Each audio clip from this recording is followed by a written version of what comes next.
Tu vois, les nouveaux récits. On a besoin de l'écrire, on a besoin de le voir, on a besoin de l'entendre. Nouveau récit, C'est vrai que le nouveau récit, ça va pas beaucoup. En plus, c'est important pour le chemin qu'on a à faire. Le nouveau récit, c'est ce qui m'a plu à venir aussi. Ils sont nouveaux, ces récits. Récits. j'ai commencé à chercher des idées d'entrepreneuriat. J'ai dit à Tanguy, ouais, Tanguy, il y a peut-être des trucs dans les algues. Et il me dit, je pense que tu te trompes. Parce que je viens de voir mon grand frère. Et il se trouve qu'en fait, il recycle pas ses déchets coquillers. Il paye 160 € la tonne pour les faire enfouir avec les déchets non recyclables. Et là, je me dis, il y a peut-être une idée à creuser. En fait, 44% de son poids à la coquille, c'est du CO2. Ouais. En fait, elle capte du CO2 pour créer en fait sa coquille. Donc forcément, c'est un peu comme le bois. Ça capte le carbone au cours de sa création et ça le stocke, mieux que le bois d'ailleurs. Et ça, c'est industrialiser l'économie circulaire. Et souvent, quand on crée un projet d'économie circulaire, on n'est pas forcément vu comme un projet hyper sexy, à très forte valeur ajoutée. Et ça a été un vrai challenge, notamment lors des levées de fonds, d'expliquer que, ok, c'est de l'économie circulaire, c'est basé sur l'économie circulaire, mais on peut en faire un système qui est global. L'idée, c'est avant tout que dans 10-15 ans, en fait, il y a une économie circulaire industrialisée en Bretagne, où toutes les personnes, quand elles vont chez Leroy Merlin, peuvent acheter un carrelage à partir de matériaux recyclés. C'est ça l'objectif, c'est l'objectif commun. Si on n'a pas un État un peu interventionniste pour pousser un petit peu l'innovation, ça va être vraiment difficile d'innover. En fait, on se retrouve d'une boîte qui a une ambition de recherche et développement à une boîte qui a une réalité économique et qui va devoir tout ralentir et vraiment se focaliser sur des choses qui ont peut-être peu d'impact à l'échelle globale. Nous avons toutes et tous une histoire à raconter, une cause à défendre, une voix à faire entendre. Je suis Fouad Souak et Nouveau Récit est un podcast produit par Précis. Tu sais ce que c'est, Nouveau Récit? J'ai écouté ce matin en venant un petit peu. Ouais. Ouais, et j'ai trouvé ça. Mais juste ce matin. Oui. Donc t'as écouté sans savoir où tu mettais les pieds. Un peu. Ouais, va falloir changer ça. Hein. T'as écouté quoi? J'ai écouté les 2-3 premiers. J'ai écouté pas mal le début. J'ai écouté We Do Good. Ouais, le dernier, Érable, ouais. T'as bien aimé? Ouais, c'était intéressant. En plus, ça nous intéresse à titre perso, en fait. Bah oui. J'ai écouté un petit peu les différents... C'est marrant, c'est assez éclectique, en fait, ce que tu essaies de trouver. C'est surtout des personnes qui essaient de changer, par contre, leur système. Je m'intéresse à deux choses. Les individus et leurs idées. Donc, leur parcours et la manière dont ils veulent transformer un petit peu ou participer à la transformation de notre société. Oui. Parce qu'on voit que ça déconne. Enfin, franchement, il faut être un peu débile pour se dire... Et c'est très, très drôle parce que j'ai vu un reportage où il y a des platistes, tu sais, c'est... Oui. Et en fait, ils organisent pour $30 000 des expéditions en Antarctique pour s'apercevoir en fait qu'effectivement, c'est nous qui tournons autour du soleil, quoi. Ouais, c'est marrant, moi j'aime bien. Ouais. C'est cool d'avoir une vue totalement différente de notre planète à ce point-là. Ouais. Même si c'est évidemment pas l'idée que je partage. Mais je trouve ça assez fun, en vrai. Alors moi, je trouve très, très courageux de leur part d'avouer à un moment donné, OK, on s'est trompé. C'est très dur. C'est chaud, hein. Mais là, et les mecs, ils y vont, ils veulent avoir le cœur net. Ils dépensent $30 000 juste en fait pour se rendre compte qu'ils ont été cons toute leur vie, tu vois. Oui, il y a une vidéo qui traîne d'un platiste justement qui en parle. Et ça a l'air dur. Ouais, ça a l'air super dur comme moment. Et c'est sûr, hein, des convictions, c'est dur de les changer quand même. Eh ben, là, je sais pas, en fait, si avec Nouveau Récit, on peut vraiment changer les convictions, parce que si on peut pas prouver à un gars que la Terre, juste par des preuves scientifiques sur lesquelles on source que la Terre est ronde, bon, c'est pas un podcast, en fait, qui va y arriver, mais ce qui est bien, c'est de montrer, de décortiquer aussi, de décrypter ce monde qui change d'une part, comment on le fait, donc ces nouveaux modèles, les idées sous-jacentes, parce que moi, je crois beaucoup aux idées, aux concepts, et comment ensuite sont nées ces idées et ces concepts. Et évidemment, ça vient, en règle générale, de son parcours. Donc, tu es Camille Kalenek, l'un des 4 fondateurs d'Austria. On va tout à l'heure en parler. Mais pour recentrer juste 2 secondes sur Nouveau Récit, on voit bien que les principaux enjeux aujourd'hui, ils sont quand même écologiques. Alors, on sait qu'il y a de l'éco-anxiété, on sait qu'on en a conscience, mais on n'a pas forcément envie d'en parler, ni d'en entendre parler. Enfin, tout ça, ça Ça génère quand même un petit peu d'inquiétude. Je le sens, je le sens. Ouais, pas chez moi. Pas chez moi. Bon, maintenant, depuis 17 mois, j'ai une fille. Hein. Mais je suis assez serein, parce qu'il y a des personnes comme toi, parce qu'il y a des personnes engagées, parce que je me dis, en fait, qu'à force, les choses changent lentement, mais voilà. Je rentre pas chez moi tremblant, stressé, en me disant, en fait, c'est la fin des haricots. Tu gardes l'optimisme. Ouais, je suis de nature assez optimiste. Ouais. J'ai l'impression que toi aussi. Mais ça, c'est ce que les Alsaciens ont en commun. et donc, on fait de nouveau récits un espace de dialogue sur les sujets liés vraiment pas à l'écologie, mais l'écologie est vraiment ce fil rouge qu'on suit sur le développement économique aussi, parce que c'est comme ça que notre société est organisée, sur les sujets démocratiques aussi, parce que justice sociale. Et moi, je suis vraiment très, très, très, très content de te recevoir aujourd'hui. Merci beaucoup. Pour parler de cette initiative qui est vraiment quand même très cool. Et je vais le dire en 2 secondes. Vous recyclez des coquilles pour en faire un matériau biosourcé. Je pense que c'est à peu près ça. C'est ça. Ouais, c'est ça. Donc, des plans de travail, des tables et plein d'autres choses dont tu vas nous parler. Mais tu m'as dit un truc hyper intéressant, c'est que tu es de Saint-Brieuc. Et à Saint-Brieuc, on fait de la coquille Saint-Jacques. À Saint-Malo et à Cancale, on fait des huîtres. Oui, tu as notre source d'approvisionnement là. Ouais, on fait des moules pas loin aussi. Ouais. C'était quoi ton enfance à la baie de Saint-Brieuc ? Les cofondateurs, Théo et Tanguy, c'est des amis d'enfance de Saint-Brieuc. En fait, on était tous, depuis le début, baignés dans l'environnement marin, parce qu'on a tous fait des sports nautiques. Donc, ça nous a tous beaucoup touchés, en fait. Enfin, on se sent proche fait, de cet environnement. Vous êtes rencontrés au centre nautique de Plérin, c'est ça ? Non, à la petite section, donc ça date un peu. D'accord. Non, on est vraiment très proches depuis très longtemps. Et puis, il y a Maxime, le 4e cofondateur, qui vient pas de Saint-Brieuc, mais qui vient de Google, là où je bossais avant. Mais en fait, l'enfance à Saint-Brieuc, c'était avant tout beaucoup de nature, beaucoup de sport et une proximité en fait très forte avec l'environnement marin. Et après, les coquillages, pour être honnête, on les voyait pas, hein, on s'y intéressait pas du tout à cette époque. Hein. Sans vouloir court-circuiter le parcours, hein, mais le grand frère de Tanguy est ostréiculteur. Donc il y avait à la fois cette envie de se rapprocher de l'environnement marin, dans le monde professionnel en tout cas, dans ce qu'on faisait. Et puis il fallait une opportunité. Et l'opportunité, en fait, c'est Tanguy qui l'a découverte à travers le métier de son grand frère. D'accord. C'est quoi ? Vous êtes réunis autour de la table, vous avez dit, nous, on a envie d'entreprendre ensemble, on fait quoi ? On fait comment ? Ah bah tiens, moi, j'ai mon frère, le ostréiculteur, il y a peut-être un truc à faire. Ostréiculteur. Non, en fait, malgré qu'on soit de Saint-Brieuc, en fait, on a eu tous des parcours très différents.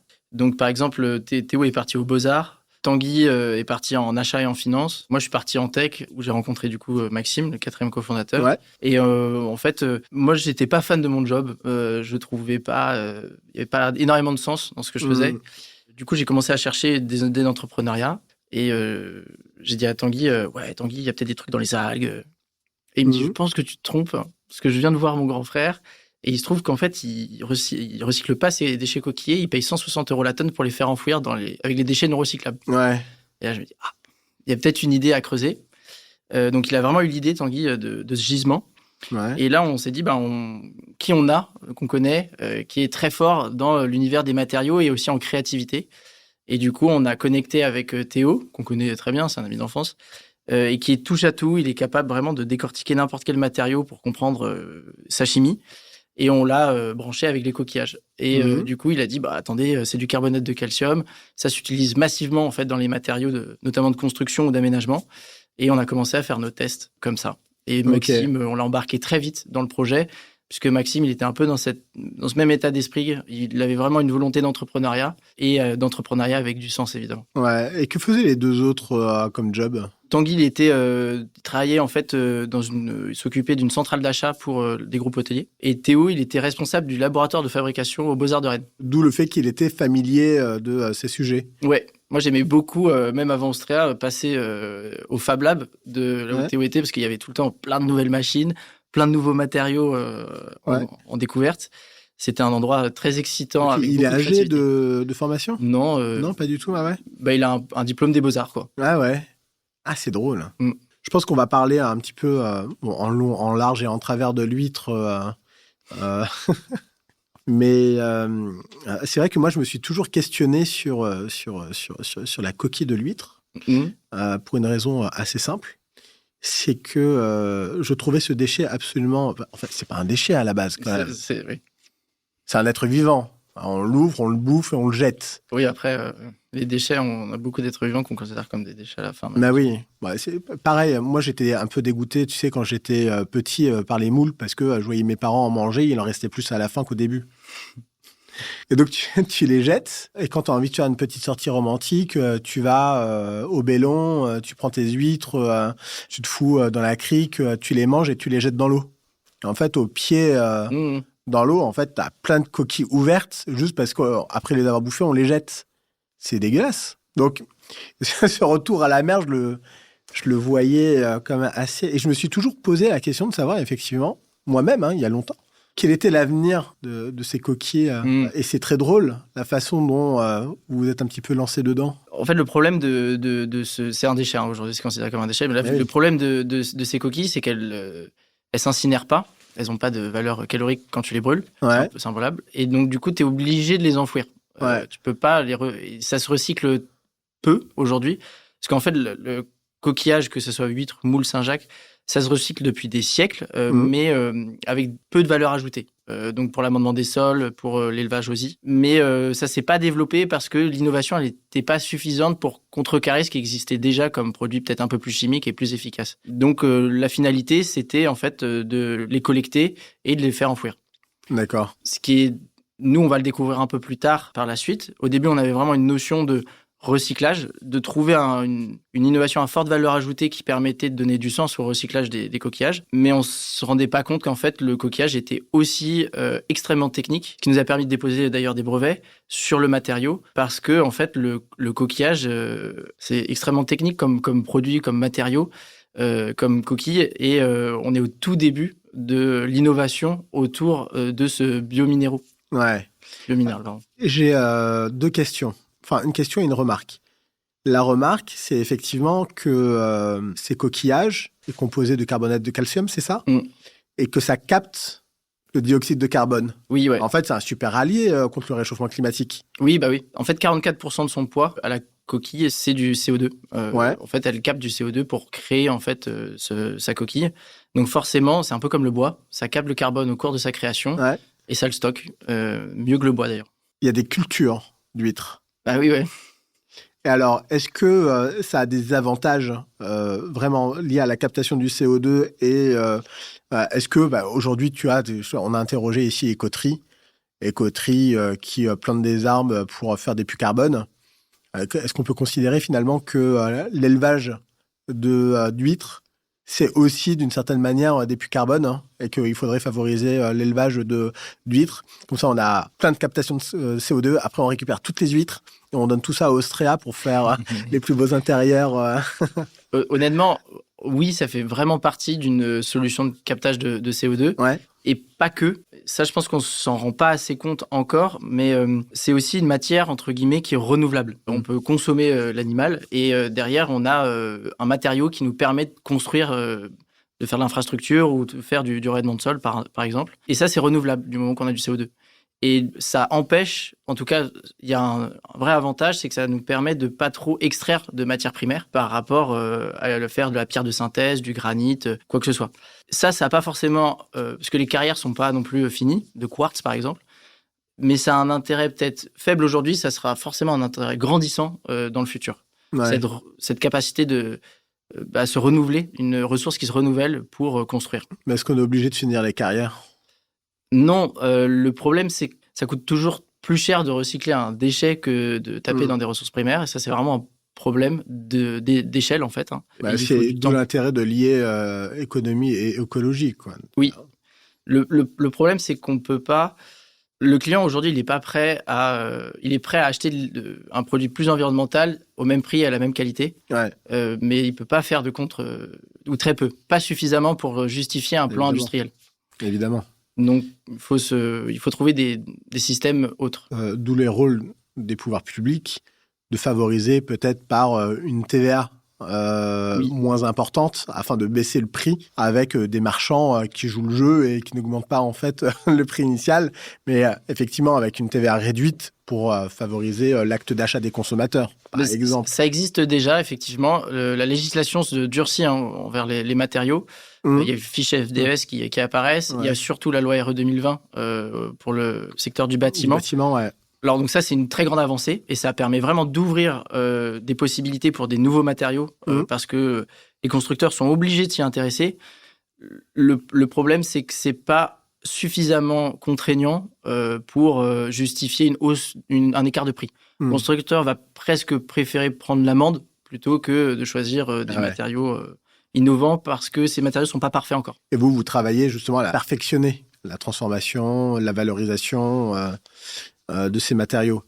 Et un truc qui est très intéressant, parce que tu as évoqué, là je reviens un petit peu en amont et à la source de ton engagement, en tout cas à la source de cette idée, parce que tu parlais des algues. Ouais, est-ce qu'il n'y a pas un truc justement sur la revalorisation des algues? C'est un vrai sujet, surtout à Saint-Brieuc. On le sait tous avec les algues vertes. En plus, c'est un problème encore plus grand parce qu'on sait très bien la pollution des sols, des bassins versants, des intrants qui vont se rejeter dans la mer, coordination de facteurs. Donc, on a à la fois du soleil, de la pluie, tout ça. Donc, on a des algues vertes. Et ben, ces algues vertes, il faut aller les incinérer, les récolter. Qu'est-ce qu'on en fait, tu vois? Alors, on s'y était intéressé avec Théo, justement, de cette ressource. Et justement, le terme ressource est un peu fort. Parler des algues vertes comme une ressource, c'est un peu la légitimer. Donc, il faut faire attention, je pense. Faut pas avoir un point de vue opportuniste sur tout ce qui nous entoure. Ouais, c'est intéressant ce que tu dis, ouais. Y a certaines choses où on doit dire non, on ne doit pas chercher à innover, et à créer de la valeur ajoutée, il faut juste couper ce problème. Bah, après, on la coupe. Alors, ça, c'est intéressant, effectivement, parce que le truc, c'est qu'il faut régler le problème, dans le sens où il faut baisser les intrants, améliorer l'agriculture, peut-être faire progresser la méthanisation, avoir moins d'algues vertes. Effectivement, l'objectif, c'est ça, avoir plus. Enfin, on peut pas en avoir moins, mais en tout cas, en avoir plus, mais on peut en avoir moins, et pas générer une économie dépendant, finalement, de notre mauvais modèle agricole.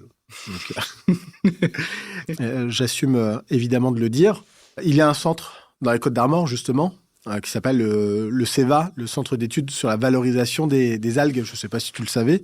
Et il travaille déjà beaucoup là-dessus. Donc, il y a une communauté scientifique qui travaille dessus. Mais ce que je comprends, au final, c'est que, évidemment, toi, tu avais une sensibilité environnementale forte, au final. Oui, ouais. Beaucoup, depuis vraiment un moment. Assez naturellement, en fait. Certains se la découvrent et d'autres, et là, depuis... non, moi, ça a vraiment été à travers des expériences personnelles, les sports. J'aime beaucoup la plongée, je fais beaucoup d'apnée. Donc, c'était assez... pour aller pêcher la coquille, ça. Oui, entre parts, ça contrepartie. Et donc, du coup, c'était assez naturel. Et je pense que toute l'équipe est dans cet état d'esprit. Et même à Google, on avait créé une équipe pour prouver aux entreprises que... l'écologie faisait vendre. Donc, il fallait qu'ils axent leur plan, mais sur certaines facettes. C'est-à-dire de ne pas faire ce qu'on appelle du greenwashing. Et on définissait qu'est-ce qu'était le greenwashing, etc. Mais pourquoi des engagements forts et une stratégie d'entreprise forte sur l'écologie amenait à des retombées économiques extrêmement intéressantes. Donc, on a beaucoup travaillé sur ça. Et pour moi, c'était assez naturel, c'était assez évident. Parce que j'étais convaincu que le monde shift, en fait, petit à petit. Et c'est des sujets vraiment importants pour de plus en plus de personnes. Je suis désolé, je suis en train de mourir en direct. Oui, je vois ça. J'explique à tout le monde le sait sur ce podcast, j'ai une fille de 17 mois. Il a fallu que je la garde hier. Et l'avantage des enfants, c'est que ça permet de faire son propre système immunitaire. Et donc, c'est avec toi que je le fais. Évidemment, tu ressortiras en fait indemne de cet entretien. Mais je comprends parce que Max a une petite fille. Ouais. Je l'ai eu juste après avoir démarré Austria. Et je compatis. J'ai cru voir que ça te prenait pas mal d'énergie quand même. Ah, je pense que la parentalité, au moins pour les premières années, c'est plus difficile que l'entrepreneuriat. Je te jure. Alors, tu mets les deux. Allô, je suis dans le TGV. Tu sais, hier, j'étais dans le TGV. Oui, allô, c'est la crèche. Votre fille ne va pas bien, vous pouvez venir la chercher? Je suis entre Laval et Le Mans. J'arrive. Ouais, ça va être dans la bonne direction. Ouais, je suis à 320 km/h, je vous assure, j'arrive. Je fonce.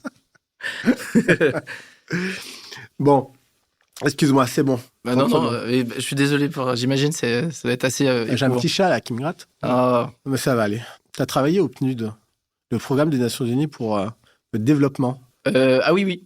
UNDP. Oui, ouais. C'était un stage, un travail, c'était quoi? C'était quand j'étais en études à Londres. On a eu l'opportunité en fait de joindre une équipe de l'UNDP pour travailler sur un thème de développement qui était super intéressant. C'était alors très exploratoire. Ce sont des choses très exploratoires. Mais nous, on a travaillé 6 mois sur l'intérêt de l'utilisation de technologies comme l'imprimante 3D pour créer de la valeur ajoutée dans des pays en voie de développement. Ouais. Donc, est-ce qu'on pouvait créer des emplois? Est-ce qu'on pouvait créer des outils? Est-ce qu'il y avait une valeur ajoutée en fait à amener ce type de technologie dans ces endroits? Ouais. C'était passionnant. Et alors? Je pense un peu à l'instar de l'Europe vis-à-vis de l'impression 3D. Ouais. Difficilement parce que c'est un très bon... d'électricité déjà. Non, c'est pas vrai. Il y a des incubateurs partout. Le souci, c'est que c'est vraiment du prototypage. Et c'est important que n'importe quel incubateur, d'ailleurs, se munisse de ce type d'outils. Ouais. Mais par contre, pour générer vraiment de la valeur ajoutée, pour créer des outils de façon économique, ça marche pas. Mais c'était quand même très intéressant parce que ça nous a amené à découvrir l'entrepreneuriat en dehors de l'Europe. Ouais. Et surtout dans les zones en voie de développement, et d'essayer de voir un peu dans le domaine du physique aussi, pas du digital, ça c'était cool. Est-ce qu'on pouvait créer de l'entrepreneuriat basé sur ces technologies? Ça m'a amené d'ailleurs à faire une mini-thèse à la fin du master, enfin on avait une mini-thèse à la fin, sur le Kigali Innovation Center, donc au Rwanda, parce que je trouvais ça fascinant. Comment l'innovation, et surtout comment quel était l'état d'esprit des entrepreneurs, par exemple au Rwanda, au Ghana ou en Côte d'Ivoire, comment ils se percevaient, quelles étaient leurs motivations, et est-ce que ça marchait? Ça marche très bien. Il y a des très bonnes boîtes qui émergent. Ils ont des conceptions de l'entrepreneuriat différentes de non, nous? pas tant que ça. Non, c'est vrai. Surtout qu'ils sont assez... En fait, très vite, il va y avoir des sponsors dans ces incubateurs, et c'est souvent des sponsors institutionnels, non? Européens, américains. Ah oui, ok. Et donc, du coup, qui vont un peu insuffler l'état d'esprit aussi derrière. Ouais, d'accord, ok. La mondialisation court partout. Et lorsque toi, tu te lances dans Ostrea avec tes associés, vous êtes dans vos activités. Moi, c'est un truc que je trouve hyper intéressant. C'est de se dire comment des personnes qui sont déjà quand même assez ancrées dans leur boîte. Alors, tu as évoqué le fait que tu ne trouvais vraiment plus beaucoup de sens. Et tu vas nous expliquer aussi cette petite période Google et pourquoi tu n'y trouvais plus trop de sens, sans défoncer quand même tes anciens collègues et chefs de service patrons. Mais à un moment, tu te dis, en fait, on est tous engagés dans des boîtes, on va tout lâcher pendant X temps pour essayer une idée un petit peu folle que l'on a. On ne savait pas si ça va prendre, mais il faut quand même y aller, tu vois. C'était quoi votre état d'esprit à ce moment-là? Comment vous êtes lancé? Quel était aussi un peu le mal-être ou la dissonance que toi, personnellement, avais dans ton ancien job? En fait, pourquoi on a commencé Ostrea et pourquoi, du coup, au sens large, l'entrepreneuriat, mais je pense que Ostrea est très lié. On n'aurait pas commencé n'importe quoi. C'est vraiment important. En fait, cette période dans cette boîte de tech, que ce soit pour Maxime ou moi, c'était une période où on a appris énormément de choses. Et c'est très exigeant, enfin c'est vraiment top comme boîte. Alors que tout le monde veut rentrer à Google, non? Oui, bien sûr. Mais c'est génial en fait, c'est une super école pour apprendre à travailler. Ça c'est évident. Notre job, nous, c'était de construire des stratégies marketing pour aider à des entreprises à commercialiser le plus possible. Donc c'est pas une entreprise décroissante, hein? Non, c'était des entreprises qui étaient vraiment en plus à mettre beaucoup d'argent sur la table pour investir en marketing. Et avoir un système très fin de tracking pour être sûr que les personnes achètent. Exploitation de la donnée à des fins de marketing. Bah oui, c'est 100% ça. C'est la valeur ajoutée d'ailleurs de Google. De Google, c'est son business. Donc ça, c'est très intéressant d'un point de vue challenge. Mais si on s'intéresse des fois un peu plus, en fait, il y a des business qui étaient super intéressants à conseiller. Puis il y avait d'autres business où en fait ça m'intéressait pas forcément qu'il fasse plus d'argent. Et j'étais pas sûr de vouloir passer ma vie à me dire oh non, j'ai pas forcément envie de promouvoir ça. Ouais. Et il y avait aussi une forme de monotonie, malgré que c'était vraiment un job difficile. Il y avait une forme de monotonie, c'est-à-dire qu'on était sur un job, une mission, et on savait exactement comment ça allait se passer si ça se passait bien. On savait exactement comment ça se passait à l'inverse également. Mais c'était assez cadré, en fait, comme environnement. Et ça, c'était un top départ pour l'entrepreneuriat, je pense, où ce qui nous excite tous beaucoup, c'est de faire tout pour la première fois. Ça, c'est vraiment quelque chose d'exceptionnel parce qu'en fait, tu as un peu l'impression de te jeter dans le vide à chaque fois que tu prends une décision souvent qui implique beaucoup de choses. Et du coup, naturellement, ça génère énormément de stress, mais ça génère énormément d'excitation aussi, en fait. Mais oui. Et ça devient plus un job, mais une passion. Et ça a été un levier très fort. J'en parlais hier avec ma femme et je lui disais, mais tu vas voir, en fait, 2025, la boîte, elle va décoller. Je vais me verser beaucoup d'argent. Hein. Elle me dit, oui, mais tu me dis tout le temps ça et tu réinvestis toujours tout. Ça fait chier. Ouais, c'est la croyance, quoi. Ouais. À partir de quand, en fait, on décide de s'arrêter et de se dire, en fait, jamais, parce que l'idée, moi, je considère, en tout cas, l'objectif n'est pas de grossir. Tu vois. L'objectif, c'est vraiment de grandir. Et quand tu es animé par ça, ce que tu évoques, là, c'est quelle est toute l'énergie que je vais pouvoir mettre pour atteindre ces objectifs-là. Donc, pour retricoter un peu avec Austria, c'est que, mine de rien, il y a des sujets au-delà en fait, du déchet des coquilles d'huîtres, par exemple.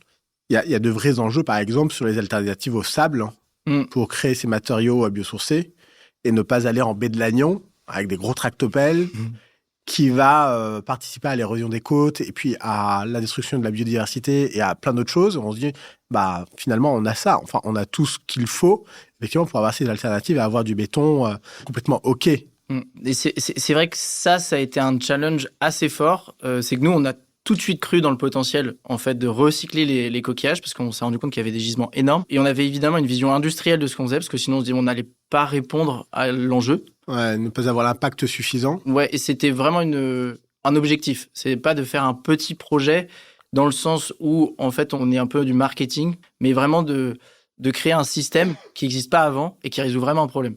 Et ça, c'est industrialiser l'économie circulaire. Et souvent, quand on crée un projet d'économie circulaire, on n'est pas forcément vu comme un projet hyper sexy, à très forte valeur ajoutée.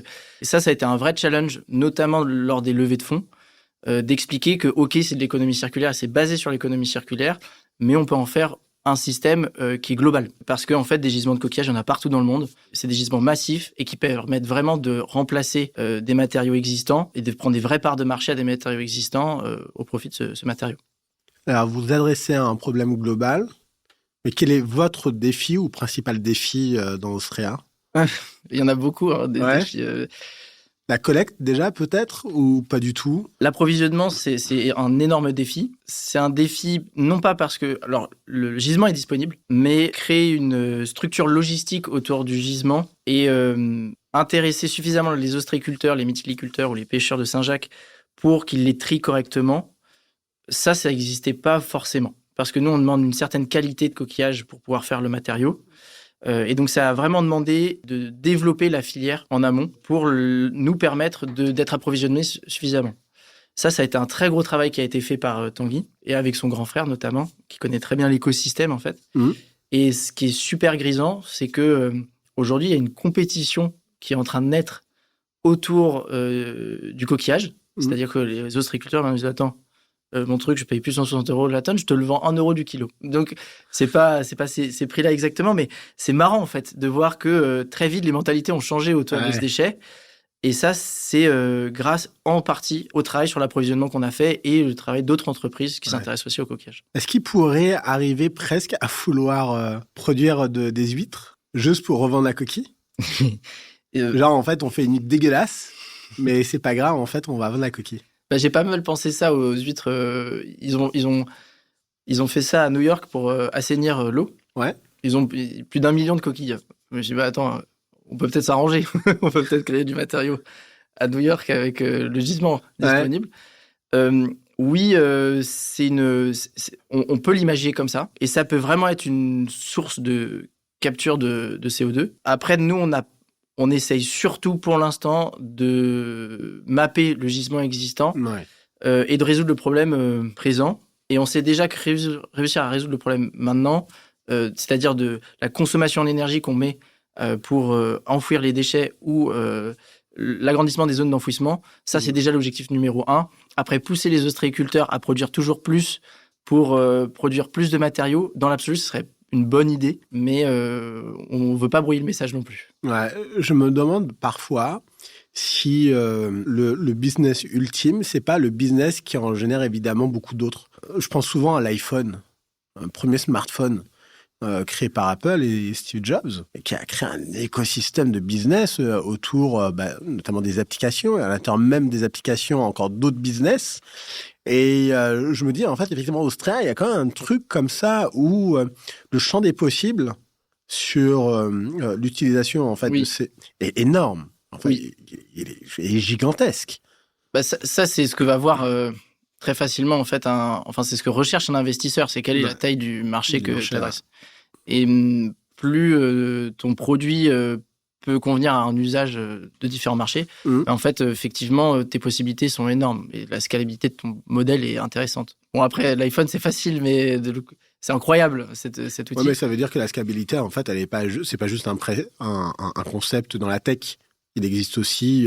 bien sûr. En plus, nous, on est très en amont quand même dans la chaîne de valeur, puisqu'en fait, on recycle un déchet, on en fait un matériau qui est sous forme de pâte. Aujourd'hui, pour des raisons d'efficacité, on fait du 2D, donc on fait des plaques de matériaux, mais on peut partir aussi en 3D, on peut faire de l'infrastructure. Et notre matériau est extrêmement résistant. On a les performances d'un béton très haute performance. Donc on pourrait faire, par exemple, des ponts avec, mais c'est pas du tout l'objectif pour l'instant. Ouais, bon, après, il y a aussi, pour le coup, le dimensionnement, parce que avant d'arriver à faire des ponts... Oui, il faut beaucoup de coquillages. Faut beaucoup de coquillages. Pour faire un plan de travail de 4 mètres carrés, il faut combien de coquillages ? Il te faut 200 kilos. Et c'est beaucoup ? On a la densité d'un granit ou d'un marbre, donc on va être dans les mêmes poids. C'est fou, hein. C'est vraiment un matériau qui est assimilé à de la pierre. On parle souvent un peu du terrazzo, hein. Oui. On l'assimile beaucoup au terrazzo, donc avec les éclats de pierre, ou donc ici de coquilles. C'est fait exprès ou vous pouvez vraiment faire ce que vous voulez ? Là, c'était une sorte de dimension. D'ailleurs, je crois que... Attendez. Ceux qui sont évidemment en podcast ne pourront pas le voir. Juste entendre le bruit du carton. Ouais. On va faire un peu d'ASMR. Non, en fait, je te jure, c'est censé être un podcast un peu sérieux. Ok, d'accord. Non, mais vraiment en plus. Hein. Et encore une fois, je parle de ma femme, mais je t'assure qu'elle est absolument fan d'Austria. Moi, je lui en ai parlé dès l'année dernière. Prochaine maison, avec plaisir. Austria, hein, donc moi, je garde le contact. Et non, mais c'est incroyable. Et donc, c'est ce qui me permet de dire aussi qu'on essaie de favoriser un maximum pour nous voir ici la version aussi un petit peu vidéo. Il se passe des choses incroyables en vidéo, je tousse beaucoup. Et hop. Donc là, je sors. Mais il est magnifique, ça. Je pense que les gens là vont voir. Donc ça, c'est de l'huître avec des pigments verts naturels. D'accord. Alors, vous allez les chercher où, ces pigments ? Parce que pigments, pour le coup, je suis désolé, mais c'est pas très écolo-responsable. Ça dépend des pigments. Nous, on prend que du naturel. Ouais. C'est pour ça qu'on fait pas de bleu, par exemple. Magnifique. Pourquoi ? Parce que les pigments naturels bleus tiennent pas dans le temps. Ah oui ? Ou sont très très chers. D'accord. Donc, ça, s'il y a des boîtes spécialisées sur les pigments qui font des...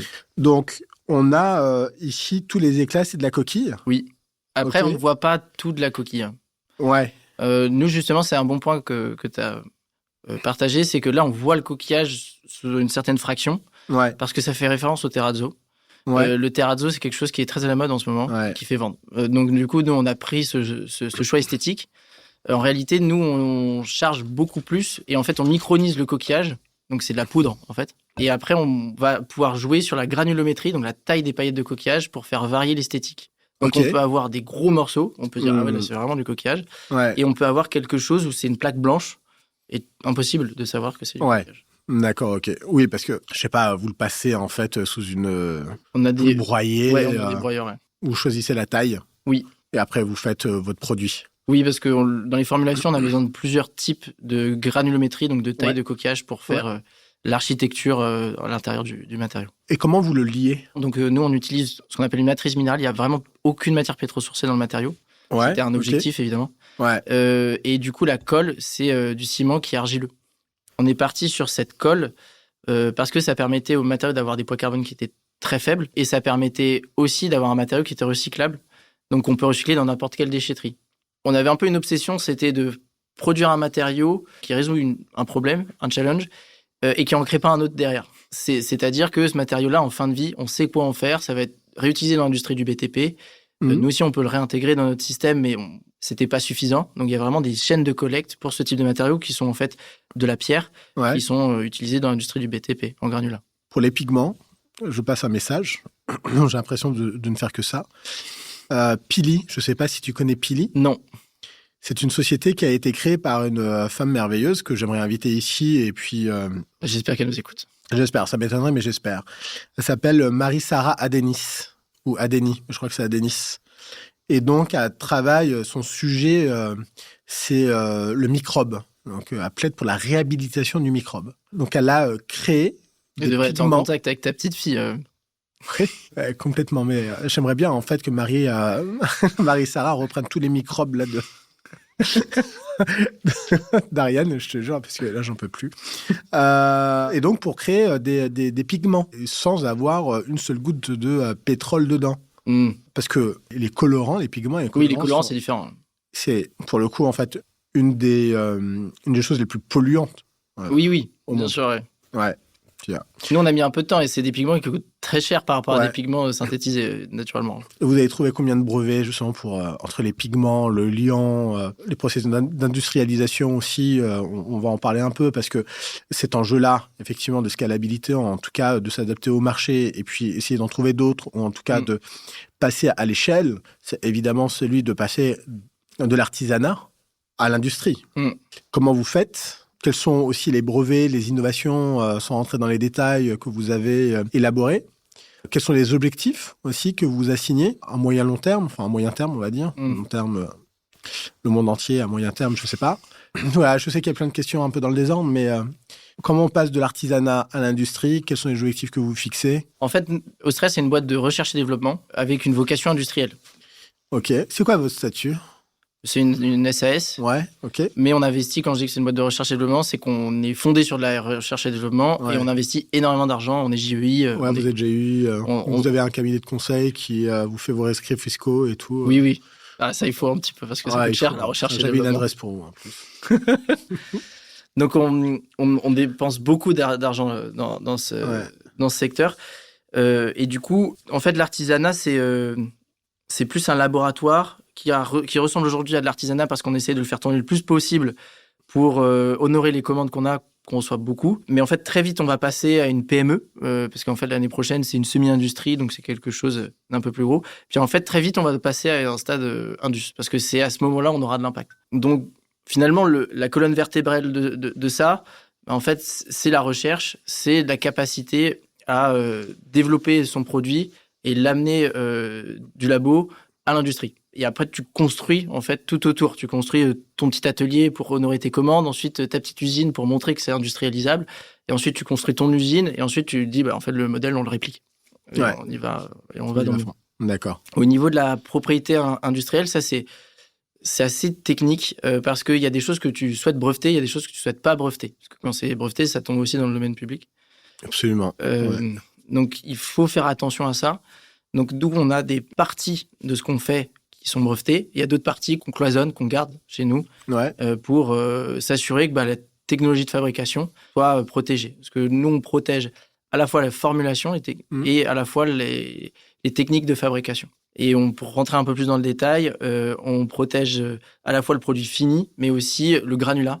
Comment on produit le granulat pour créer un matériau avec. Parce que ça, c'était un très gros travail de recherche. C'était comment partir d'un déchet où il y a beaucoup de matière organique, il y a du plastique, en un produit parfait pour faire des bétons haute performance. Ça nous a pris quand même beaucoup de temps.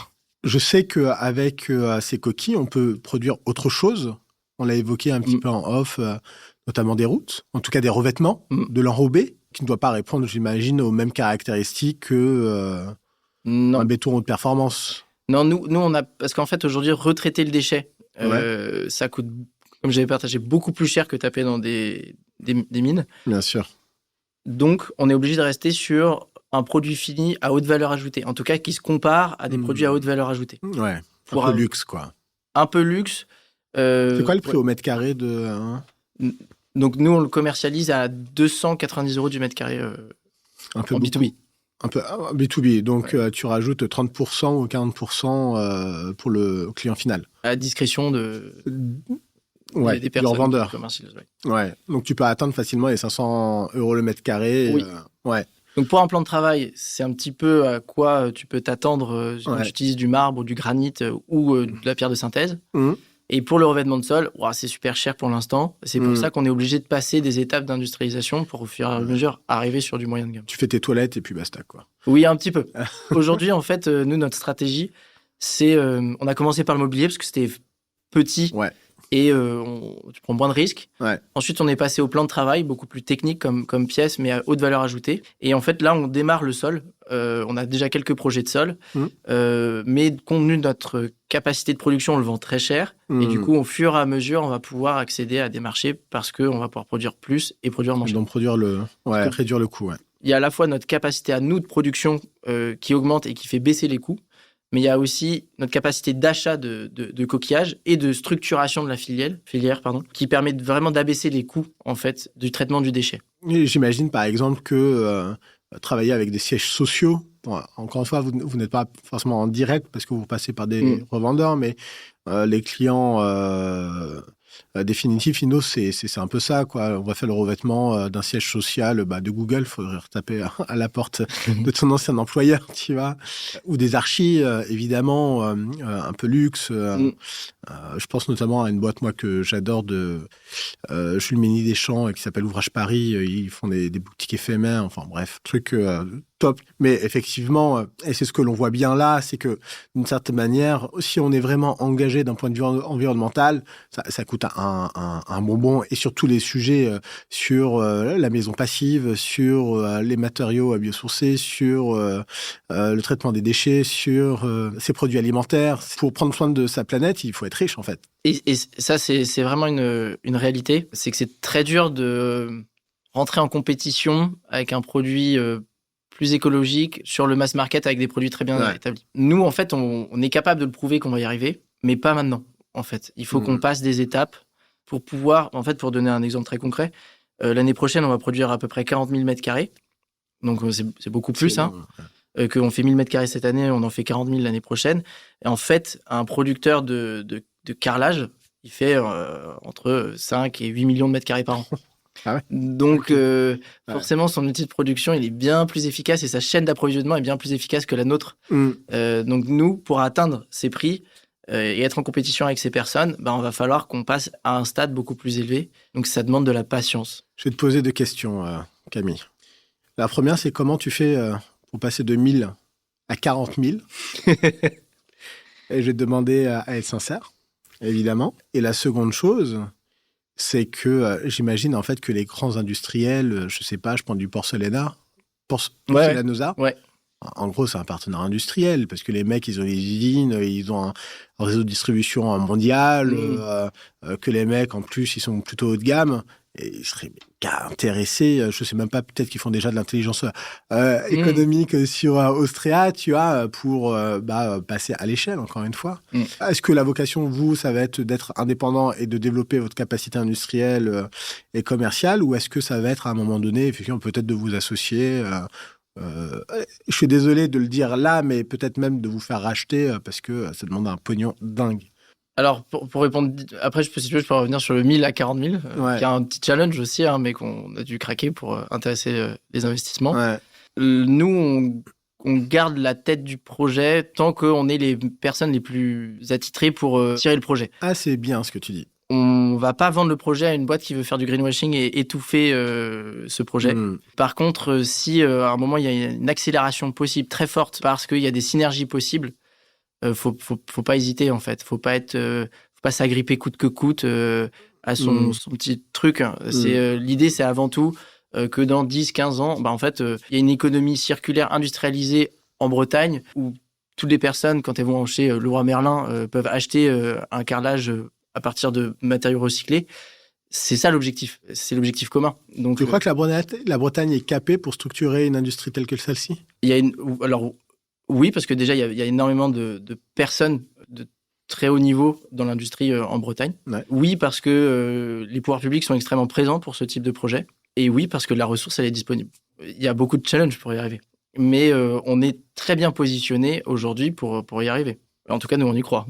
Ouais. Je vais rebondir et après, tu vas pouvoir justement parler du crack, du hack, pour passer de 2000 mètres à 40 000 mètres carrés en prod. Mais je tiens à souligner, parce que ces dernières semaines et ces derniers mois, on l'a vu, les discussions sur le budget 2025 avec le PLF, et on a vu les risques liés à la suppression des avantages liés au statut de GUI. Oui. J'imagine que vous avez dû suer quand même. Oui, un peu. Un peu. Donc, merci à la motion de censure, en fait. Hein. Tu le dis pas, mais tu le penses fort. Et alors, il y a des dispositifs fiscaux en France. Donc, CIR, Crédit Impôt Recherche, oui, ouais. Crédit Impôt Innovation et Jeune Entreprise Innovante. Donc, on prend une somme, c'est un pourcentage des dépenses des projets de recherche. Mais clairement, il n'y a pas ça. Vous faites rien.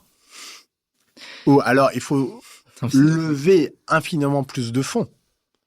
Est-ce que pour toi, le CIR, cette fiscalité de l'innovation, c'est quelque chose qui donc vous a été utile? Comment ça vous a été utile? Est-ce que vous en avez encore besoin? Qu'est-ce que tu penses de ces dispositifs-là? C'est un bon point parce que au-delà de l'aspect économique, c'est aussi un aspect moral d'attaquer ce type de sujet. Nous, quand on voit que, par exemple, c'est un peu remis en question, on a l'impression que, du coup, l'État se désintéresse de la recherche. Et en fait, la scène financière française et européenne, elle n'est pas exceptionnelle non plus par rapport à d'autres pays, par exemple les États-Unis. On se compare souvent à ça, c'est vrai, mais l'accès aux fonds, les valorisations d'entreprises sont pas hyper élevées en France. Si on n'a pas un État un peu interventionniste pour pousser un petit peu l'innovation, ça va être vraiment difficile en fait d'innover.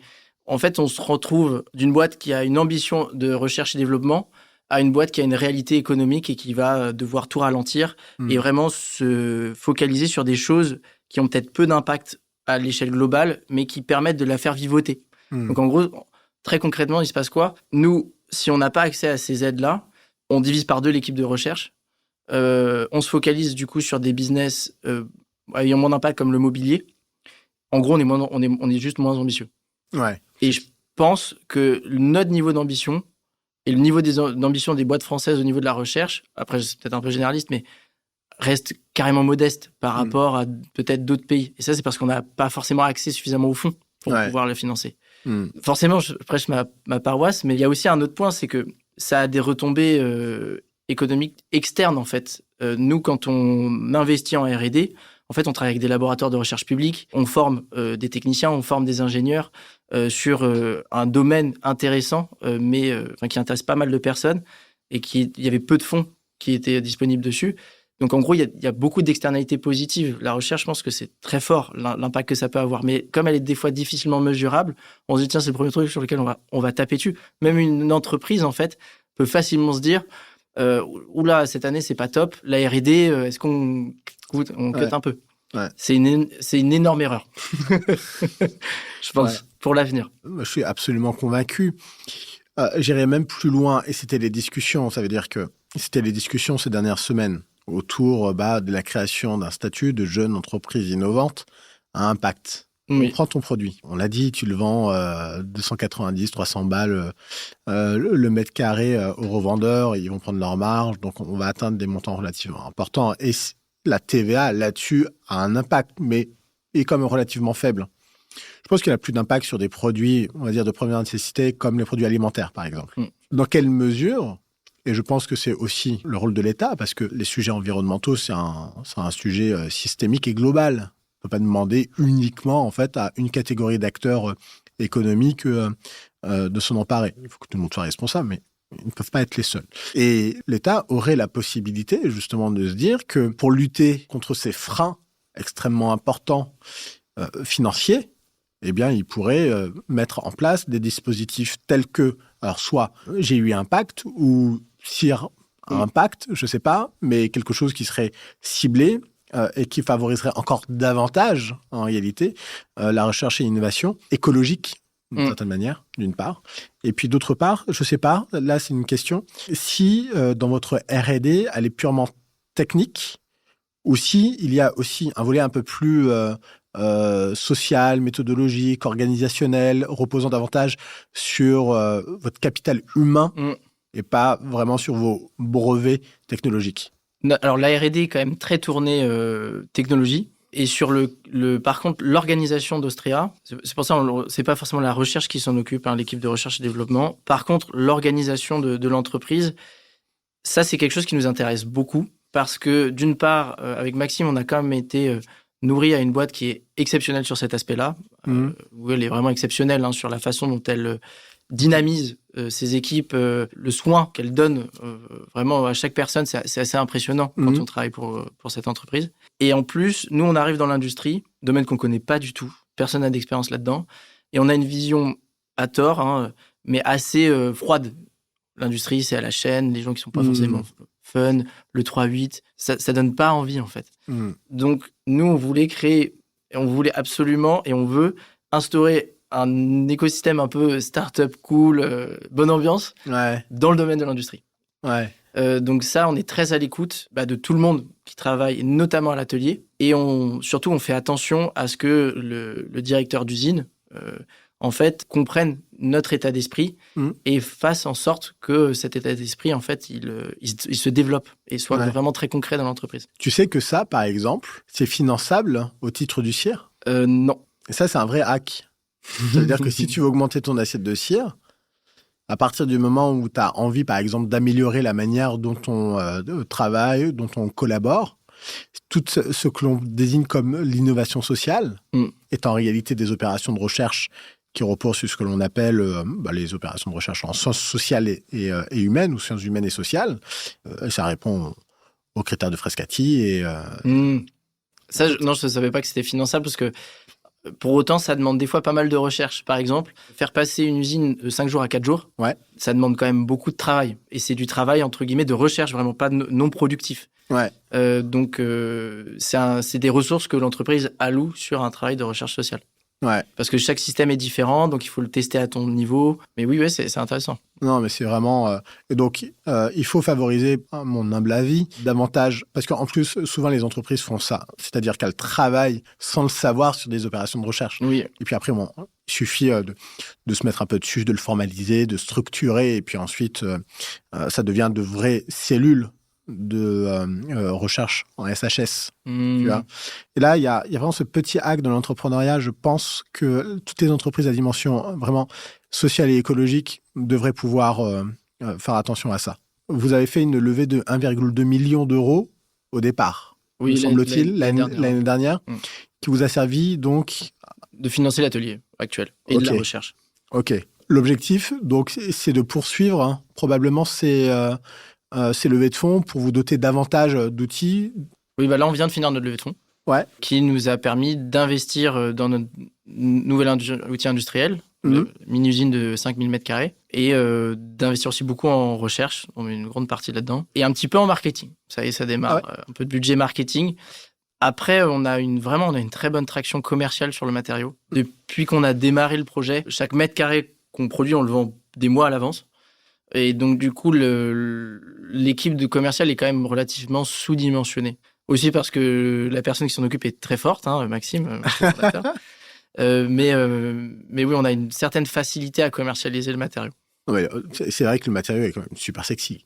Oui, il est sexy, et il répond vraiment à un besoin. À la fois, en fait, certains acteurs qui sont un peu compressés par les législations qui arrivent se disent « Ok, il faut que je me mette à la page ». C'est vraiment une notion de fond. Beaucoup plus de personnes aujourd'hui s'intéressent quand ils vont voir leur cuisiniste. Mais c'est quel matériau ? Du coup, il est fait où ? Est-ce qu'il est recyclable ? C'est quoi le poids carbone ? Ça arrive. Les matériaux qui nous entourent aujourd'hui, ils sont extrêmement performants et extrêmement économiques, mais pas du tout écologiques. Parce qu'ils ont été inventés pour beaucoup dans une époque où l'écologie n'était pas forcément un objectif. C'est ce qui fait qu'aujourd'hui, on a très peu d'offres de matériaux écologiques et qu'il y a un besoin qui n'est pas rempli. Donc, Australia, on n'est vraiment pas les seuls à produire des nouveaux matériaux. Et ce qui est intéressant, c'est que toutes ces démarches, ces initiatives, commercialement, marchent très fort parce qu'il y a un besoin qui grandit. Ouais. Le challenge, il devient industriel et recherche. Il devient industriel parce qu'il faut livrer. Oui. On se structure pour répondre à la demande et aux défis d'approvisionnement, de fabrication, de transformation de ce matériau. Il me semble que le béton, c'est 8%, je crois, des émissions carbone mondiales. Oui, sur la structure. Ouais. Sur uniquement la structure. Alors, ce qui nous intéresse, c'est aussi le temps long. Qu'est-ce qui manquera pour passer justement en fait, de la décoration et du mobilier à la structure pour permettre justement de remplacer ce béton extrêmement impactant en termes carbone par ces solutions-là. Alors, je sais, on en a parlé, il faut redimensionner, il faut avoir les gisements, etc.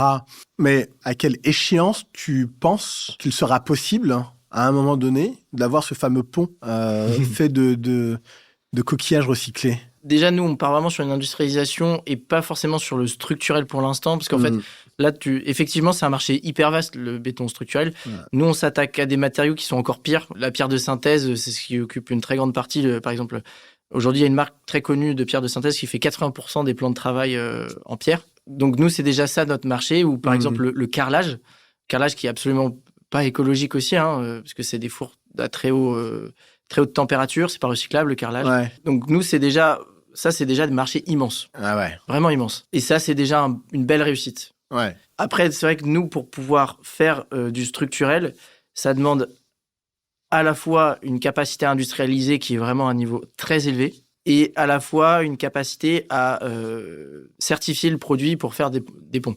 Et c'est d'ailleurs pour ça qu'on n'est pas parti sur cette démarche tout de suite. C'est parce que déjà, c'était très ambitieux d'un point de vue coût. Ouais.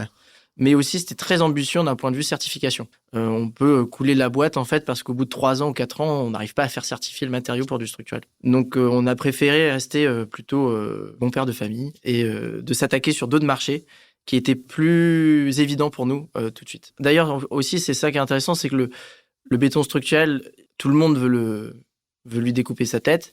C'est clair. Il y a beaucoup d'innovations qui sont autour de ce produit.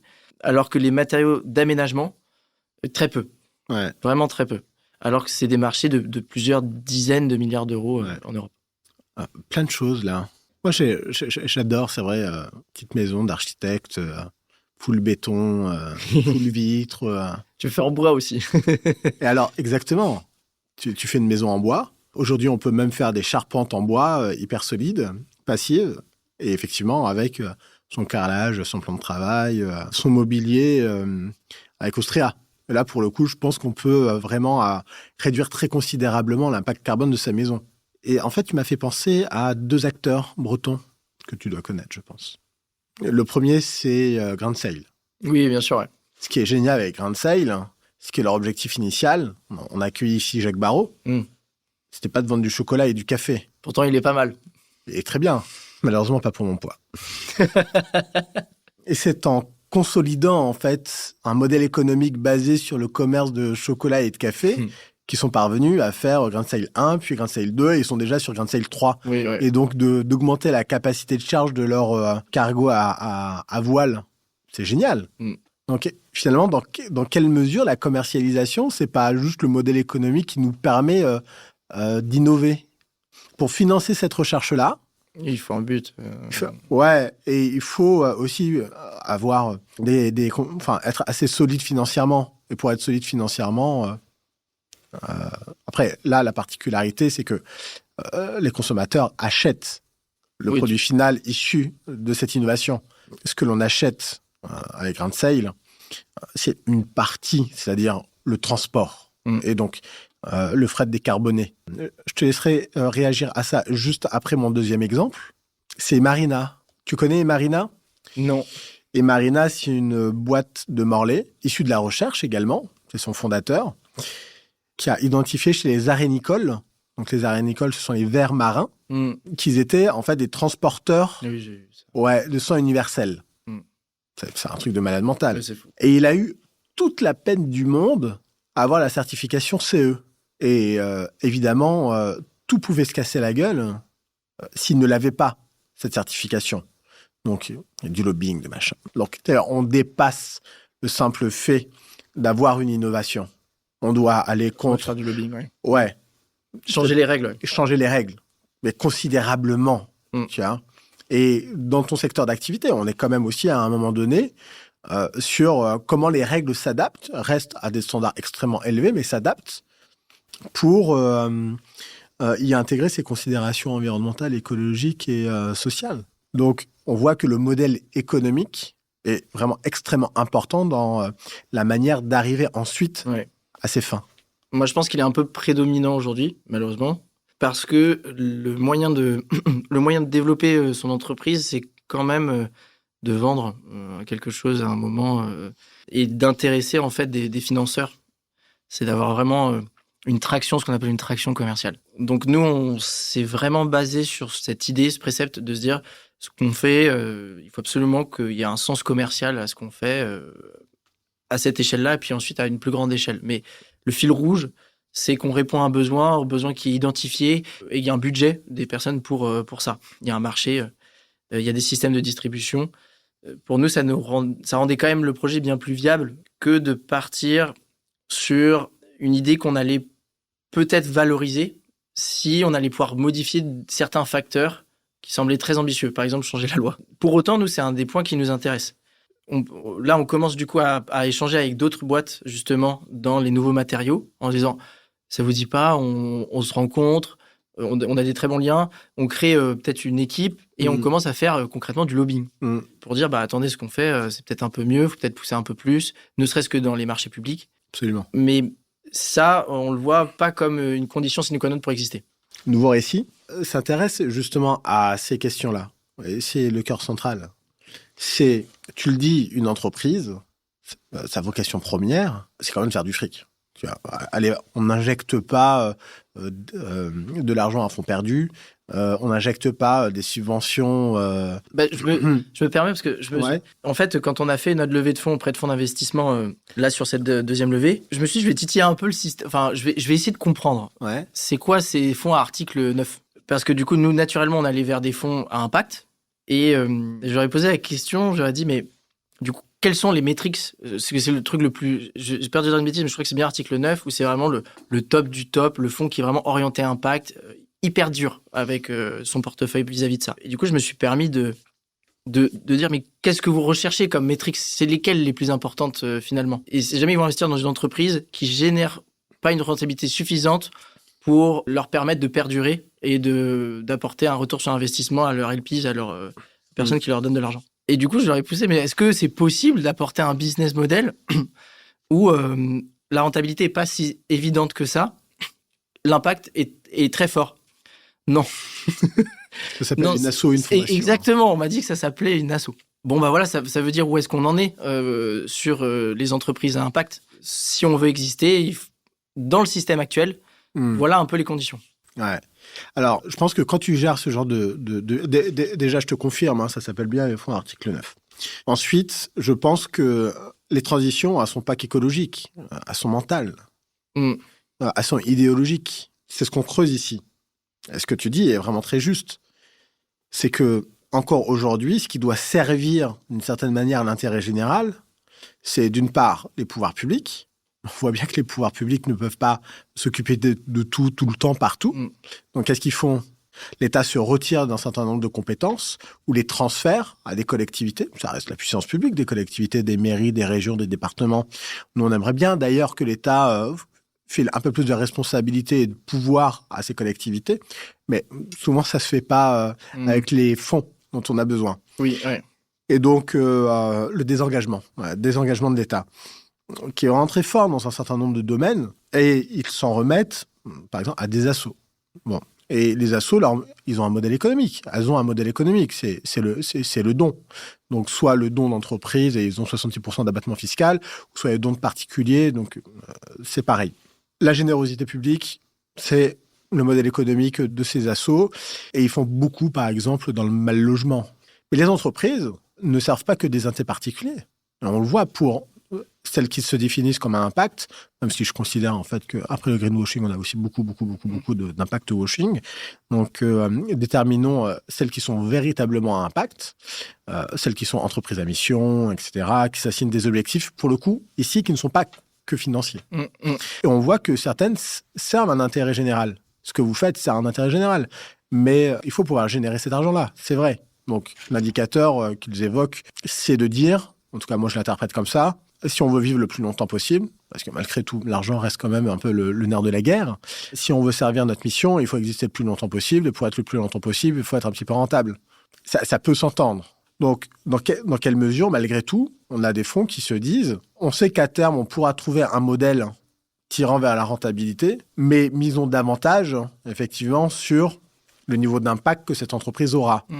Et je pense qu'on a une période de transition qui durera plus ou moins longtemps pour qu'ensuite, on ait des vraies entreprises qui placeront effectivement l'impact au-dessus des intérêts strictement financiers. Mais il faudra deux choses. Soit on a complètement relativisé la place de l'argent et c'est plus si important, et j'y crois quand même relativement peu, ou soit là, on a le retour de la puissance publique qui dit, écoutez, pour les entreprises qui sont labellisées ou qui ont un niveau de responsabilité ou d'impact extrêmement important, comme avec le CIR, par exemple, quand on fait de la recherche, eh bien, on vient compenser. On fait un fonds de compensation à l'impact. Et ça vient renflouer des entreprises qui, malheureusement, en fait, ont les poches trouées à cause du coût faramineux dont on sait. Et d'ailleurs, ce coût-là peut être justifié pour deux choses, pour deux raisons. La première, c'est évidemment des coûts très élevés et un matériau ou un produit aussi qui est vendu cher, ou alors parce qu'on veut avoir un impact important, c'est-à-dire qu'on a envie d'une adoption un peu plus massive de nos produits, baisser considérablement le prix, et auquel cas, en fait, on a des subventions qui viennent compenser effectivement cette perte financière. Mais tout ça, c'est à imaginer. D'où le fait de mener des campagnes de lobbying. Oui, et parce que pour le coup, c'est vraiment pas la situation dans laquelle on est aujourd'hui. Je pense que la notion de la valeur de l'impact est mal évaluée aujourd'hui, ou sous-évaluée, ou pas évaluée même, financièrement. Alors, il y a les crédits carbone, mais en tout cas, l'image que j'ai sentie, c'est que chaque fonds avait sa vision un petit peu de la valeur de l'impact, et la retranscrire un peu comme il pouvait vis-à-vis de ses propres engagements, ou des engagements plutôt qu'il tenait envers ses investisseurs. Donc, comme on n'a pas une base très commune et extrêmement forte sur quelle est la valeur de l'impact, des fois, c'est difficile de la comparer à une valeur de rentabilité. Et c'est quoi vos indicateurs à vous ? On a vraiment démarré le projet pour gérer le recyclage des coquillages. Donc, on oriente tout vers une capacité à recycler de plus en plus de coquillages. Que vous chiffrez quotidiennement en tonnes. Très facile. Et ensuite... Donc, il y a le poids carbone qui va être assez direct, et on va beaucoup travailler la chaîne d'approvisionnement, l'optimisation de la chaîne d'approvisionnement pour qu'elle soit plus vertueuse. Comment on fait pour remplir plus les camions, etc., etc. Mais nous, c'est vraiment, si on a vraiment un critère qu'on suit, c'est assez bête et méchant, mais c'est le nombre de coquillages qu'on arrive à recycler. Okay. Ouais. Parce que en fait, on sait qu'une tonne qu'on arrive à recycler, elle passe pas en enfouissement. Et aussi, ça, on le sent de plus en plus. On tire un peu une filière qui était un peu... il n'y avait pas trop le vent aux poupes, entre guillemets, l'ostréiculture, la mytiliculture. Là, ça les amuse, en fait, les professionnels. Des fois, ils ont des années assez moroses, quand même, avec des maladies, des pertes assez importantes. Et en fait, on se retrouve en disant « Mais vous vous rendez pas compte, votre coquillage, ça vaut énormément. » Et ça, c'est top. Donc, c'est peut-être sur ça que nous, on s'évalue le plus. C'est génial. Too Good To Go, cette application qui permet d'éviter de jeter les produits de commerçants, de supermarchés, etc. Un indicateur très simple, tu vois, c'est effectivement le nombre de repas sauvés par seconde. C'est hyper parlant. Oui, je pense qu'il faut rester sur des choses peut-être un peu simples pour être sûr d'être sur la bonne direction. Ouais, d'être bien compris et de se dire, ah oui, ok, moi, ça y est, je projette à peu près ma part de responsabilité aussi, ou en tout cas la manière dont je peux contribuer un petit peu à la réussite de ce modèle. Parce que par exemple, le poids carbone, effectivement, nous, on a un impact très fort sur ça. Mais par rapport à quoi, en fait ? Par exemple, parce que nous, notre poids carbone, l'impact qu'on va avoir, on le calcule par rapport à la différence d'un autre produit. Mais ça, c'est des choses où on ne maîtrise pas toutes les variables. Est-ce que ce produit, il évolue dans le temps ? Est-ce que les gens ont innové sur ce produit ? Est-ce que les personnes ont choisi un autre produit, en fait, finalement ? Donc, Ça, on sait qu'on est extrêmement bas. On est hors marché en termes de poids carbone par rapport à ce qui existe. Mais le plus important pour nous, c'est de produire le plus possible de matériaux, de recycler le plus possible. Donc, c'est l'objectif. Vous mesurez votre impact carbone propre ? Oui, bah oui, du coup, on était obligés, ouais. Ouais, vous passez par quelle solution ? Nous, là, on a fait que avec des experts externes. Ok. Et là, on passe en FDES l'année prochaine. Ok, tu peux expliquer pour les auditeurs ? Oui, en fait, on va devoir faire une fiche qui va prendre pas que l'impact carbone, mais vraiment tout l'environnement autour du matériau pour le calculer. Et ça nécessite une FDES. Le problème, c'est que c'est assez strict, rigide. Donc, ça coûte cher. Et c'est pour une version du matériau. Donc, on peut pas le faire tout de suite. On est obligé d'avoir une certaine expérience sur son matériau pour pouvoir engager une FDES. Il y a d'autres alternatives qui sont pas mal. C'est les ACV et qui sont bien plus flexibles. Ça aussi, nous, on va commencer parce qu'on va faire une FDES et on va faire plusieurs ACV. L'avantage des ACV, c'est une analyse de cycle de vie, mais qu'on peut mener en interne et les faire certifier aussi en externe. Et ça, c'est beaucoup plus dynamique. Ce qui convient mieux à notre activité, puisque nous, on change la formulation tous les mois. Donc, on va pouvoir certifier tous les mois le travail qu'on fait. Tu disais tout à l'heure, je ne vais pas rebondir dessus, mais tu disais tout à l'heure que tu ne savais pas, ou en tout cas que tu accompagnerais ce projet, là où finalement vos capacités vous le permettront. Et, je trouve ça génial, bien que je pense qu'on augmente ses capacités à mesure qu'on progresse avec son projet. Tu l'as dit, vous avez fait de levée de fonds, mais lever des fonds, c'est pas uniquement avoir de l'argent, c'est aussi être accompagné. Oui. Donc, en fait, ma question, c'est comment vous l'êtes, vraiment d'un point de vue strat, managérial, enfin, en tant qu'entrepreneur, comment on devient entrepreneur. Et aussi, évidemment, parce que je pense que tu as tes propres sources d'influence. Qu'est-ce qui, toi, t'a un peu guidé aussi au long de ta carrière ou quand tu étais plus jeune sur les modèles qui t'inspiraient et les sortes d'objectifs que tu t'étais fixés parce que tu pensais que ça avait aussi du sens pour toi? Je pense en plus qu'on a une gouvernance assez efficace. En tout cas, on nous l'a souvent partagé. Parce que on est convaincu, donc je parle des cofondateurs, on est vraiment convaincu qu'on est l'équipe pour tirer ce projet, qu'on a la vision. Par contre, on est convaincu qu'on ne détient pas toutes les connaissances pour y arriver. Et ça, dès le début. Du coup, très vite et régulièrement, on est allé chercher des personnes qui avaient de l'expérience dans leur secteur pour nous aider. Ce qui nous a permis sur tous les pans de l'entreprise, que ça soit la stratégie commerciale. Alors, tu parles d'aller chercher des personnes en interne. En externe. En externe, mais pour qu'ils travaillent aussi. en interne et aller chercher leur expertise. Oui. OK. Donc, en fait, évidemment, en interne, tu recrutes des personnes dont tu as besoin et tu essaies de prendre les personnes meilleures que toi sur tes sujets. Ouais. Mais tu peux pas recruter. On a vraiment des personnes... on a notamment l'ancien directeur de la recherche et développement de Saint-Gobain qui nous accompagne depuis le début. On va avoir l'ancien directeur d'AXA sur la gouvernance qui nous aide. Ouais. C'est sorte de conseiller, vous avez un comité... un comité stratégique. Ouais. Vous l'avez appelé comité stratégique. Oui. Vous êtes entreprise à mission ou pas? Non, pas encore. Non. OK. Faut qu'on le fasse, de ces quatre, mais c'est pas le... Ouais. En tout cas, en fait, sur notre gouvernance, ce qu'on a vraiment essayé de faire, c'était à chaque fois qu'on avait un sujet important, stratégique, mais ça peut être stratégique business, mais ça peut être stratégique humain, ça peut être de tous les aspects de l'entreprise. Comme nous, on a une faible expérience finalement professionnelle, on n'hésite pas à se faire challenger par des mentors. Ouais. Et on y va. Vraiment, on creuse. Vous avez trouvé comment? C'est des BA? C'est des... Et ça, en fait, c'est plus facile qu'on ne le croit, je pense. C'est vrai. En fait, je pense qu'il y a pas mal de personnes qui ont beaucoup d'expérience aujourd'hui, qui ont des positions assez élevées, qui n'ont plus rien à prouver, entre guillemets, mais qui ont beaucoup à donner. Et ces personnes-là, elles n'ont pas forcément des opportunités de donner. Donc, en fait, tout ça pour dire, nous, on a contacté des personnes en direct en disant, voilà, on monte ce projet, on est à fond, on y croit, mais on sait que sur ça, on n'est pas les meilleurs. Est-ce que vous pouvez nous donner un coup de main? Et en fait, de fil en aiguille, c'est des personnes qui nous accompagnent sur le projet. Ouais, c'est génial. Et ça nous a beaucoup aidé. Ça, j'y crois beaucoup. Hein. Déjà, parce que tu ouvres les chakras. Ensuite, tu as puisé l'info là où elle est. Moi, je crois beaucoup aussi qu'ils ont beaucoup à donner. Je dirais pas que ça leur donne une nouvelle opportunité, justement, de remettre à dispo leur connaissance ou que ça leur remet dans le game. Un peu. Parce que tu les challenges eux-mêmes, hein, tu crois? Ah oui, on les challenge un peu quand même. Ouais. Oui, puis on y arrive de plus en plus à les challenger. Et puis, on leur partage Des fois, c'est des personnes aussi qui sont un peu moins actives sur leur vie professionnelle, ou en tout cas, c'est plus tranquille. Ouais, et on arrive à leur partager notre stress. On arrive à dire non mais là c'est la catastrophe, tu te rends pas compte, faut qu'on y arrive. Et donc du coup on les fait rentrer dedans. Ouais. Et ça devient une équipe en fait. Ah ouais. Non, moi je trouve que c'est très intéressant. Et ça permet aussi ce système de gouvernance où on s'appuie souvent sur faire checker un petit peu entre guillemets, enfin challenger nos idées. Ça permet d'être sûr qu'on s'enferme pas nous dans notre ego. Je pense que c'est assez rapide de se dire non mais en fait j'ai raison. Enfin on a raison, on pense que c'est comme ça. Et la personne qui a 30 ans d'expérience et qui nous dit le contraire, on pense qu'il a rien compris. Ouais, je pense que c'est super dangereux de penser comme ça. C'est un boomer. Donc oui, des fois, et ça arrivait plusieurs fois, c'était notre vision et on s'est dit, ok, on l'a challengé, mais on va la garder. Mais c'est très important de rester sûr qu'on est sur un jeu de stratégie, qu'on est très flat, entre guillemets, vis-à-vis de l'ego, et qu'on prend la bonne décision.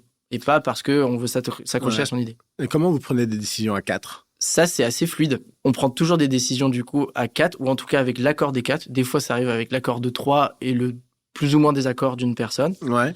C'est assez... Pas besoin d'unanimité, donc plutôt de majorité. Oui. Et en fait, comme on se complète, quand il y a un sujet technique, ça va par exemple être Théo. En fait, nous, on va challenger Théo, mais Théo, mine de rien, maîtrise quand même mieux le sujet. Ouais, évidemment. Donc, on va l'accompagner, en fait, dans sa réflexion. On va élever un peu... ah, mais en fait, t'avais pas pensé à ça. Donc, on améliore le truc. À la fin, c'est quand même Théo qui va prendre la décision sur ça. Mais nous, on a partagé son idée et on l'a comprise et on y va. Et là-dessus, il n'y a pas de problème. C'est vrai que c'est une vision partagée. Ça veut dire que on partage son idée. On est à peu près convaincu. On va quand même aller se challenger et solliciter des avis externes. Mais au final, on est responsable de la décision que l'on va prendre. Donc, il y a une forme de responsabilité individuelle sur une catégorie de décisions, pas forcément les plus stratégiques, mais au moins techniques. Et par contre, sur les plus stratégiques, vous êtes tous les 4, vous prenez une décision. Il y a peut-être un conseil d'administration avec les nouveaux investisseurs qui ont aussi un petit peu droit au chapitre. Oui, un peu, oui. Les collaborateurs, pareil, comment vous remontez un petit peu les idées, les infos, les décisions Parce que tu parles de gouvernance, mais il y a aussi effectivement... Bien sûr. En fait, nous, on est très proches, on n'est qu'une équipe de 20 en fait. Hein. Ouais. Donc, on est très, très proches. C'est déjà pas mal. Oui, mais on connaît très bien le métier de chacun et le quotidien de chacun, en fait. Que ce soit Luciano à la gâchée, ou Alex à l'usinage, ou Camille au laboratoire. En fait, on leur parle pratiquement tous les jours. Par exemple, la prochaine usine. Donc, nous, évidemment, on a dû faire une grosse base, hein, mais on a construit les zones avec leur point de vue. Parce qu'en fait... c'est eux qui vont l'utiliser et c'est surtout eux qui ont plus d'expérience que nous. Nous, on se projette seulement dans ce qu'ils vont faire et eux le font déjà. Non, on pense que c'est très important de les impliquer. Je trouve cette conversation vraiment passionnante. On pourrait dire beaucoup de choses. Et je suis content parce que c'est souvent ce que je dis à tous mes invités. Je pense que je ne me suis pas beaucoup trompé sur les personnes que je voulais avoir à ce micro. Il y a donc l'usine en Bretagne, à côté de Rennes. Et vous avez des bureaux à Paris. Donc, vous êtes une entreprise bretonne. Je ne sais pas si vous vous définissez comme ça. Et donc, effectivement, avec un pied à Paris. Pourquoi ? C'est une bonne question. En fait, d'un point de vue personnel, avant qu'Austria existe, nous, on avait notre vie personnelle, en fait, qui était arrivée à Paris. Donc, je pense, en toute transparence, c'est avant tout personnel. Donc, ce qui nous amène à être tout le temps dans le train. On passe... En fait, c'est simple, il y a Maxime, Tanguy et moi. C'est seulement pour dire que vos transports sont décarbonés aussi, en fait. Non, mais on n'allait pas prendre la voiture, hein, ça c'est sûr. Et en fait, ce qui était à la base un point de vue personnel, de dire, en fait, nous, on n'est pas prêt à quitter Paris, où on a nos copines, nos amis, pour être à Rennes, où tu démarres un truc hyper engageant, où là, du coup, c'est silence radio sur tout le reste de ta vie, parce qu'il faut tout refaire aussi. Ouais. En fait, ce qui est devenu aussi moi, je pense c'est un très bon équilibre. Pourquoi ? Parce que on passe 2-3 jours quand même par semaine à Rennes, à l'atelier. Donc, on est très au courant de ce qui se passe. En même temps, on donne peut-être un peu d'air. On n'est pas tout le temps là non plus. Ouais. Et pour moi, je suis très impliqué dans le projet. On est tous très impliqués. Donc, des fois, je pense que c'est bien de ne pas avoir le mec tout le temps très impliqué dans le coin. Et ça a aussi une force d'être présent à Paris, c'est que tout notre business est à Paris. tous les rendez-vous commerciaux, ils sont à Paris. À chaque fois qu'on fait un événement, c'est à Paris. Maxime, ça aurait, par exemple, vraiment pour le coup, Maxime, le directeur commercial, ça aurait vraiment pas de sens Qui soit à Rennes. qu'il soit à Rennes. C'est terrible, hein. On retombe sur cette dimension très centralisatrice de notre pays. C'est vrai que pour l'économique, il est à Paris, quoi. C'est difficile de faire autrement. Un peu. Et en plus, pour enfoncer un peu le couteau ouais, dans le dos de la Bretagne. Non, parce que je suis vraiment... on est breton. On est breton en plus dans l'entreprise.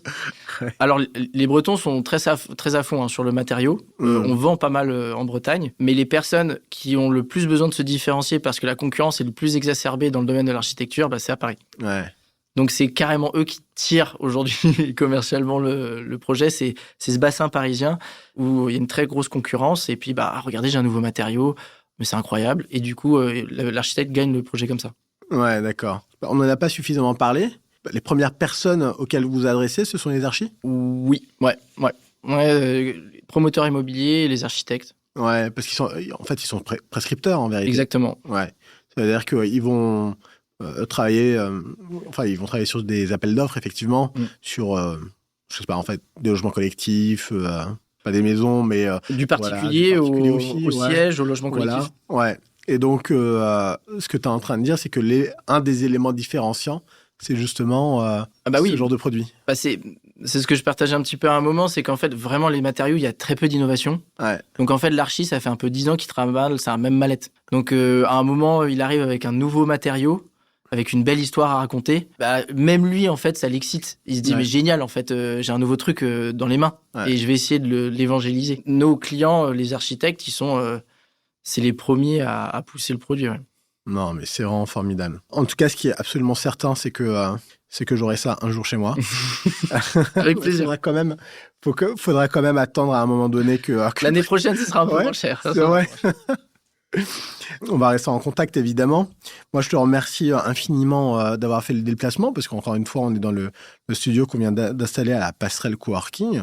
Vous êtes dans un coworking à Paris, Morny, oui, on est ce à que Morny, tu disais, sans dénoncer, avec un studio d'enregistrement, c'est ce que tu me disais. Exactement, ouais. Ce qui est quand même plutôt cool quand on crée du contenu, d'avoir un studio, d'enregistrer des podcasts. Je sais pas si... Je crois que c'est la première fois que tu passes un podcast. Oui, ouais. Parce que c'est ce que je disais, ça fait 1 an, on a commencé à discuter il y a 1 an, mais vous considériez, et sûrement à raison d'ailleurs, en fait, que vous étiez un petit peu, en tout cas pas mature, pas suffisamment mature pour prendre la parole, et je pense que c'est très, très sage décision, même si tu vois, t'es pas challengé, on va pas chercher la petite bête, on fait pas du journalisme pour... mais en tout cas, c'est vrai que maintenant, vous gagnez en expérience, en recul, vous avancez step by step, et ça, c'est quand même vraiment bien, même s'il faut relativiser... Maintenant, le concept d'ailleurs, il y a un article dans Le Monde sur le concept de bon père de famille. Il va falloir, en fait, qu'on trouve le bon parent de famille. Je te remercie vraiment. Camille, je ne sais pas si tu as quelque chose à rajouter, mais je pense que là, en fait, quand on enregistre à la veille de Noël. C'est aussi une période pendant laquelle on mange quand même beaucoup d'huîtres. Oui, il faut penser à nous. Là. On passe à nous. Je suis pas sûr que les consommateurs, peut-être que c'était une question à laquelle c'est même pas une question, c'est une question que je t'ai pas posée. Est-ce que les consommateurs peuvent s'organiser ou organiser la collecte de leurs déchets d'huîtres et puis mettre tout ça dans un énorme bac? Et envoyer ça à Austria, ouais. Parce qu'on n'a pas quand même beaucoup parlé en fait de l'organisation de la collecte. Ouais, en fait, tu le fais auprès des Austries, mais en fait, aujourd'hui, la collecte auprès des particuliers, ça commence à se développer, et souvent les mairies communiquent autour de ça, parce qu'en fait, ça bloque leurs incinérateurs, donc c'est vraiment pas le top. Ouais. Et donc du coup, surtout la période des fêtes, de plus en plus, il va y avoir des collectivités qui vont organiser des collectes de fruits de mer. Ok. Donc nous, on est connectés, parce que généralement, du coup, ces collectes, elles arrivent pour nous, et donc du coup, ça c'est. Ouais, parce que vous ne prenez pas que des huîtres. Non. Huîtres, non, on est ouvert. On est ouvert. Bientôt les bigorneaux. Ah ouais. Bah, en fait, toutes les coquilles. Tout. À chaque fois, il faut changer la formulation, mais nous, on prend tout. Ouais. Un jour, j'ai mangé un coquillage. J'en découvre tous les jours. Qui s'appelle. Bon, écoute, t'as vu. Je sais même plus. Qui s'appelle c'est vraiment un gros coquillage. Un normaux ? Non. Putain, comment il s'appelle ce coquillage ? Et en fait, tu l'ouvres, mais c'est une langue. C'est une... Bon, je retrouverai. Bref. Et donc, l'univers des coquillages est il est vaste, assez vaste. C'est vraiment passionnant. C'était pas le sujet. Le sujet, c'était les coquilles. Et encore une fois, je te remercie d'être venu. J'espère que ça a plu à nos auditeurs. En tout cas, on voit que les alternatives existent, que de nombreuses personnes comme toi et tes 3 cofondateurs associés travaillent dessus, que c'est pas évident, qu'il faut du fric, qu'il faut du temps, qu'il faut un peu d'imagination, que les territoires, comme la Bretagne, sont des territoires pourvoyeurs d'innovation, même s'il faut les commercialiser à Paris et passer du temps à Paris pour ça. Qu'on progresse lentement, mais qu'on progresse, et qu'on voit même, au final, qu'il doit pouvoir exister des campagnes un peu d'influence pour essayer d'accélérer ces transitions. Gageons qu'on puisse... là aussi, en fait, y mettre plus de moyens, plus d'efforts, plus d'énergie pour aboutir à nos fins. Donc, encore une fois, je vais te laisser le dernier mot. Encore une fois, Camille, merci beaucoup. Merci beaucoup de nous avoir permis de pouvoir porter la parole de Stra ici. Moi, je suis très heureux d'avoir partagé le projet. Et j'espère surtout qu'on a permis à des personnes de se familiariser avec le recyclage des coquillages et de prendre conscience que l'économie circulaire, c'est cool et que c'est peut-être la nouvelle facette de l'industrie de demain. Où est-ce qu'on peut vous trouver ? Où est-ce que les consommateurs et les auditeurs peuvent vous trouver ? Sur Internet, sur les réseaux sociaux, austriadesign.com. Merci Camille. Merci beaucoup.